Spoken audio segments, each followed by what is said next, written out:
தெலுங்கு திரையுலகில் முன்னணி கதாநாயகன். இந்திய சினிமாவில் அதிகம் சம்பளம் வாங்கும் நடிகரில் ஒருவர். சமீபத்தில் வெளியான புஷ்பா திரைப்படம் மூலம் தமிழிலும் மிக பெரும் ஹீரோவாக பார்க்கப்பட்டவர். 2014ஆம் ஆண்டு முதல் ஃபோர்ப்ஸ் இந்தியாவின் பிரபல பட்டியலில் 100 பேரில் இவரும் ஒருவராக இடம் பிடித்தவர். தேசிய திரைப்பட விருதுகள், 6 ஃபிலிம்பேர் விருதுகள் என பல விருதுகளையும் பெற்றவர். 3 நந்தி விருதுகளையும் பெற்றுள்ளார். இந்திய சினிமாவில் நடனத்தில் சிறந்து விளங்கும் ஹீரோக்களில் இவரும் ஒருவர். பிரபலமாக ஸ்டைலிஷ் ஸ்டார் மற்றும் ஐகான் ஸ்டார் என்று இவர் அழைக்கப்படுகின்றார். மாபெரும் நடிகர் அல்லு அர்ஜுன் அவர்களின் வரலாறை காணலாம்.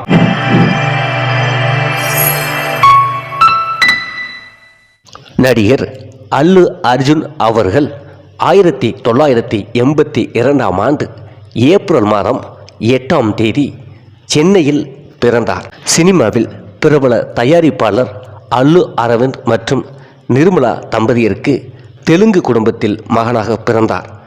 அவரது தந்தை வழி தாத்தா 1000 படங்களுக்கு மேல் நடித்த பிரபலமான திரைப்பட நகைச்சுவை நடிகர் அல்லு ராமலிங்கா ஆவார். ஆந்திர பிரதேசத்தின் மேற்கு கோதாவரி மாவட்டத்தில் உள்ள பாலகொல்லு அவர்களின் சொந்த ஊர். அல்லு அர்ஜுன் தனது 20களில் அவர்களது குடும்பம் ஹைதராபாத் செல்வதற்கு முன்பு சென்னையில் வளர்ந்தார். 3 குழந்தைகளில் 2வது குழந்தை இவர். இவரது மூத்த சகோதரர் வெங்கடேஷ் ஒரு தொழிலதிபர். அவரது தம்பி சிரீஷும் ஒரு நடிகர்.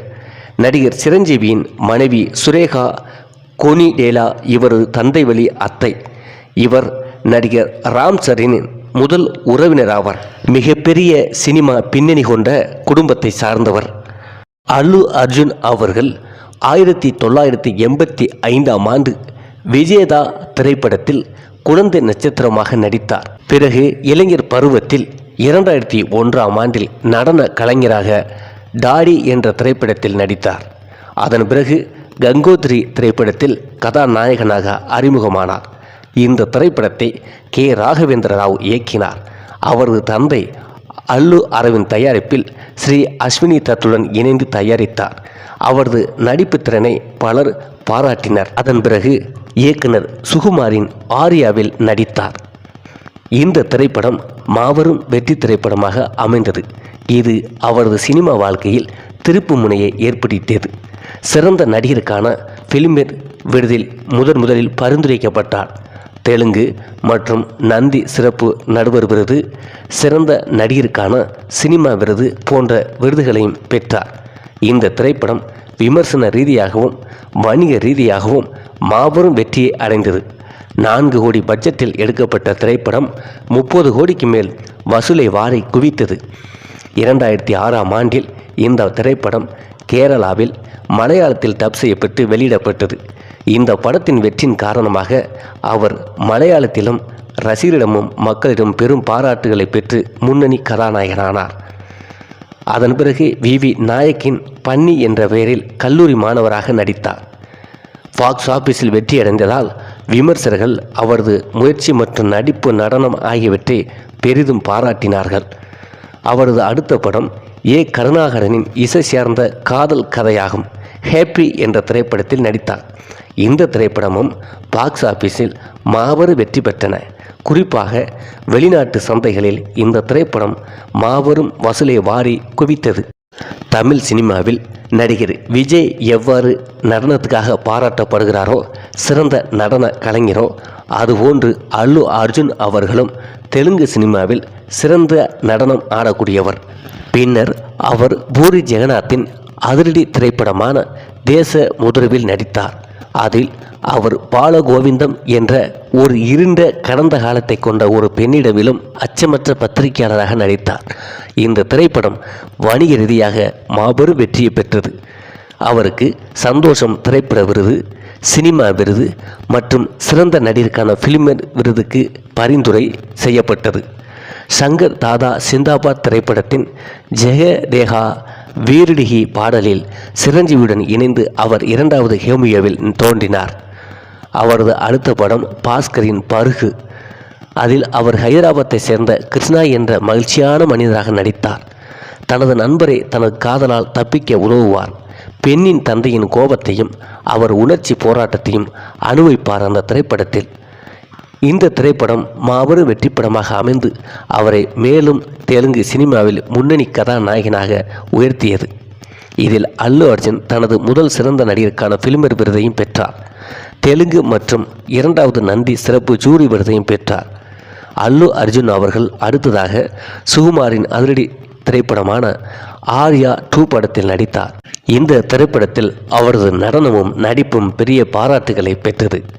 இந்த திரைப்படத்தில் அவரது நடிப்பிற்காக தெலுங்கில் சிறந்த நடிகருக்கான ஃபிலிம்பேர் விருதுக்கான 4வது பரிந்துரையை பெற்றார். 2010ஆம் ஆண்டில் அவருக்கு 2 படங்கள் வெளிவந்தன. முதலாவது குணசேகரின் வருடு. இதில் அவர் ஆர்யா மற்றும் பானுஸ்ரீ மெஹ்ராவுடன் நடித்தார். திரைப்படம் விமர்சனமிருந்து கலவையான விமர்சனங்களை பெற்றது மற்றும் பாக்ஸ் ஆஃபீஸில் மிகப்பெரிய ஹிட்டானது. அந்த ஆண்டின் இவரது 2வது வெளியீடான ஹைப்பர் லிங்க் ஆந்தாலஜி திரைப்படம் வேதம், இது இந்தியாவில் ஏ மதிப்பீடு பெற்ற அவரது முதல் திரைப்படமாகும். மேலும் கதை மும்பை தாஜ்மஹால் பேலஸ் ஹோட்டலில் 26/11 மும்பை குண்டுவெடிப்பிலிருந்து உத்வேகம் பெறுகிறது. அவர் ஜூபிலி ஹில்ஸ் சேரியை சேர்ந்த கேபிள் ஆபரேட்டரான ஆனந்த் கேபிள் ராஜுவாக நடித்தார். இந்த படத்தில் அனுஷ்கா ஷெட்டி, மஞ்சு, மனோஜ் மற்றும் மனோஜ் பாஜ்பாய் ஆகியோர் முக்கிய வேடங்களில் நடித்தனர். இவரது நடிப்பு இந்த திரைப்படத்தில் பெரும் பாராட்டுகளை பெற்றது. அவர் நடிப்பை தி டைம்ஸ் ஆஃப் இந்தியா பாராட்டியது. இந்த படத்தில் சிறந்த நடிப்பிற்காக அவர் 2வது ஃபிலிம்பேர் விருதையும் பெற்றார். 2011ஆம் ஆண்டு வி நாயக் இயக்கிய அதிரடி திரைப்படமான பத்ரிநாத் திரைப்படத்தில் நடித்தார். இந்த திரைப்படமும் அவருக்கு மிகப்பெரிய வெற்றி படமாக அமைந்தது. இந்த திரைப்படத்தில் தமன்னா இவருடன் சேர்ந்து முதன்முறையாக கதாநாயகியாக நடித்தார்.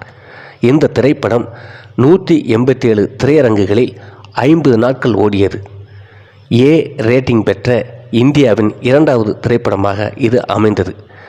வேதம் திரைப்படத்துக்கு பிறகு இந்த திரைப்படத்திற்கு அந்த மதிப்பு வந்தது.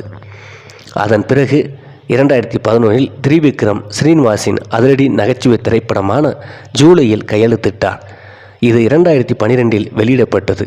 இந்த திரைப்படமும் மாபெரும் வெற்றி படமாக அமைந்தது. இந்த திரைப்படத்தில் அவரது நடிப்பிற்காக சிறந்த நடிகருக்கான சிம்மா விருதுக்கு பரிந்துரைக்கப்பட்டார். அடுத்த ஆண்டு அவர் பூரி ஜெகநாத்தின் ஆக்ஷன் த்ரில்லர் ரத்தம் மயில தோவில் நடித்தார். அமலாபால் மற்றும் கேத்ரின் தெரசாவுடன் இருந்த கடந்த காலத்தை கொண்ட கிதார் கலைஞரான சஞ்சு ரெட்டியாக நடித்தார். இந்த திரைப்படமும் அவர் நடிப்பு பாராட்டுகளை பெற்றது. தேச முதுரு என்ற 2007ஆம் ஆண்டு வெளிவந்த பூரி ஜெகநாத்தின் 2வது படம் அல்லு அர்ஜுனுடன் இந்த திரைப்படமாகும். இவ்வாறு தொடர்ந்து பல வெற்றி படங்களை கொடுத்து மிகப்பெரிய வசூல் சக்கரவர்த்தி என பெயர் பெற்றார். கமர்ஷியல், ஆக்ஷன், காதல் திரைப்படங்கள் என தொடர்ந்து விதவிதமான திரைப்படங்களில் நடித்தார்.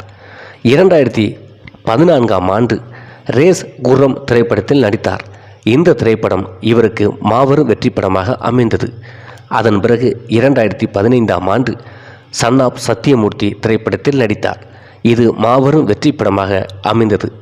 அதே ஆண்டு ருத்ரமாதவி, 2016ஆம் ஆண்டு சரை நோடு போன்ற குறிப்பிடத்தக்க படங்களில் நடித்தார். 2017ஆம் ஆண்டு டிஜே துவாடா ஜெகநாதம் என்ற திரைப்படத்திலும் 2020ஆம் ஆண்டு ஆலா வகிந்த புறமூலு படத்திலும் நடித்தார். இந்த திரைப்படங்களும் இவருக்கு வெற்றி படங்களாக அமைந்தன. அதன் பிறகு எல்லா மொழிகளிலும் வெற்றி படமாக அமைந்த இந்தியாவில் அனைத்து மொழிகளிலும் மாபெரும் வெற்றி பெற்ற திரைப்படமான புஷ்பா திரைப்படத்தில் நடித்தார். 2021ஆம் ஆண்டு வெளிவந்த இந்த திரைப்படம் மாபெரும் வெற்றி படமாகவும் இந்தியாவிலே சிறந்த நடிகர்களில் இவரும் ஒருவராகவும் கருதப்பட்டார். சிறந்த நடிகருக்கான 2 ஃபிலிம்பேர் விருதுகளை இந்த திரைப்படத்தில் படம் வென்றது. ருத்ரமாதவி படத்தில் இளவரசர் கோணக்கண்ணா ரெட்டியாக நடித்ததற்காக சிறந்த துணை நடிகருக்கான ஃபிலிம்பேர் விருதையும் வென்றார். புஷ்பா திரைப்படத்தில் அவரது நடிப்பிற்காக அதிக பாராட்டுக்களை பெற்றார். 2021ஆம் ஆண்டில் அதிக வசூல் செய்த இந்திய திரைப்படமாக உருவானது மற்றும் எல்லா காலத்திலும் அதிக வசூல் செய்த தெலுங்கு படங்களில் இடம்பெற்றுள்ளது. இந்த திரைப்படம் அவரது சிறந்த நடிகருக்கான முதல் தேசிய திரைப்பட விருதையும் சிறந்த நடிகருக்கான 4வது ஃபிலிம்பேர் விருதையும் பெற்று தந்தது. அல்லு அர்ஜுன் அவர்கள் பல பிராண்டுகள் மற்றும் தயாரிப்புகளுக்கு ஒப்புதல் அளித்துள்ளார். மேலும் புரோ கபடி லீக் மற்றும் ஸ்ட்ரீமிங் சேவையான ஆகா ஆகியவற்றுக்கான பிரபல பிராண்ட் தூதராக உள்ளார். 2021ஆம் ஆண்டில் அல்லு அர்ஜுன் அவர்கள் ஸ்ரீ சைத்தன்யா கல்வி நிறுவனங்களின் பிராண்ட் தூதராக ஆனார். 2011ஆம் ஆண்டு மார்ச் 6ஆம் தேதி அல்லு அர்ஜுன் அவர்கள் ஹைதராபாத்தில் ஸ்னேகா ரெட்டி என்பவரை திருமணம் செய்தார். அவர்களுக்கு 2 குழந்தைகள் உள்ளனர். ஒரு மகன் அயன் மற்றும் ஒரு மகள் அர்ஹா என்ற பெயரில் இருக்கின்றனர். சகுந்தலம் திரைப்படத்தில் இளவரசர் பரதன் வேடத்தில் அறிமுகமானார். 2016இல் எம் கிச்சன்ஸ் மற்றும் பஃபலோ வைல்ட் விங்ஸ் உடன் இணைந்து 800 ஜூபிலி என்ற இரவு விடுதியை தொடங்கினார். 2019இல் அல்லு அர்ஜுன் தனது சொந்த ஊரான ஆந்திராவின் பாலகொல்லுவில் சங்கராந்தியை கொண்டாடினார் மற்றும் 5 பஞ்சராம க்ஷேத்திரங்களில் ஒன்றாக ஸ்ரீர ராமலிங்கேஸ்வர கோவிலின் வளர்ச்சி மற்றும் புதுப்பிப்புகள் பணிகளுக்காக ரூபாய் 20 லட்சத்தை அளித்தார். கோவில் நிர்வாகம் ரதசாலை, வாகனசாலை, கோசாலை ஆகியவற்றை கட்டியது மற்றும் வழங்கப்பட்ட நிதியில் கோவில் தேரை புதுப்பித்தது. அந்த அளவுக்கு அந்த கோவிலுக்கு இவர் உதவிகள் செய்துள்ளார். தனது மாமா பவன் கல்யாணின் ஜனசேனா கட்சிக்காக 2019ஆம் ஆண்டு பொது தேர்தலில் பாலகுழுவில் பிரச்சாரமும் செய்தார். அல்லு அர்ஜுன் அவர்கள் 2 பாடல்களையும் பாடியுள்ளார். வேதம் திரைப்படத்திற்காக 2010ஆம் ஆண்டு பிரபஞ்சம் நாவெந்த வஸ்துந்தே என ஆரம்பிக்கும் பாடலையும், ஜூலாவி திரைப்படத்திற்காக 2012ஆம் ஆண்டு பக்தோ பக்தோ ரீமிக்ஸ் பாடலையும் பாடியுள்ளார். இவருக்கென தனி ரசிகர்கள் பட்டாளமும் தெலுங்கு திரையுலகில் இருக்கின்றன. இவர் படம் வெளிவருகிறது என்றால் தியேட்டரில் கூட்டம் அலைமோதும். அந்த அளவுக்கு பல இளைஞர்கள் ரசிகர் பட்டாளத்தை இவர் வைத்துள்ளார். கிட்டத்தட்ட 25 ஆண்டுகளாக சினிமா துறையில் மாபெரும் கதாநாயகனாக தன்னை நிலைநிறுத்தி கொண்ட மாபெரும் நடிகர் அல்லு அர்ஜுன் அவர்கள்.